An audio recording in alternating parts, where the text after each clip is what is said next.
penso che finché ci sarà aria nel mio corpo, finché il sangue scorrerà, io credo che da qui non uscirò mai. Credo che la mia scelta è quella di restare qui. Il suo nome di battaglia, Bozambo, era preso a prestito da uno storico partigiano della Resistenza. E proprio di resistenza antifascista parlava Eddie Ongaro. La sua guerra è durata quasi 7 anni, fino a quando una bomba a mano lanciata nella trincea dove si trovava, in un villaggio a nord di Donetsk, non l'ha ucciso a 46 anni. In queste ore Ongaro è pianto dal collettivo Stella Rossa Nord-Est, dai social vicino al Partito Comunista, dagli amici più stretti, dalla famiglia.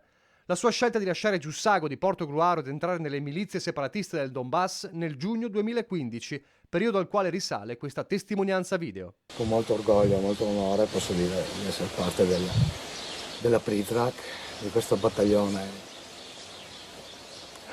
internazionalista, tra i quali mi sento già dal primo momento, mi sento fra compagni e compagni. Si era arruolato nella brigata Prizrak, composta soprattutto da foreign fighter.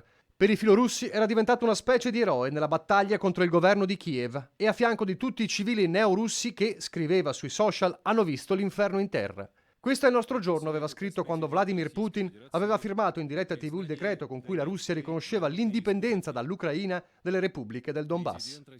Una vita complicata prima della partenza, disoccupato, era rimasto coinvolto in una aggressione a un barista e a un carabiniere di Portogruaro.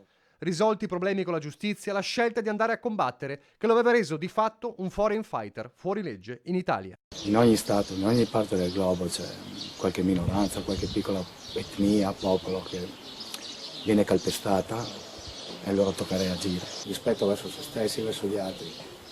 E questo, secondo me, doveva portare molte persone, soprattutto chi, come me, era in condizioni deplorevoli, scandalose, per uno Stato che si dice civile, lo ripeto, civile tra virgolette. Io dico a questa gente, se potete, venite qua.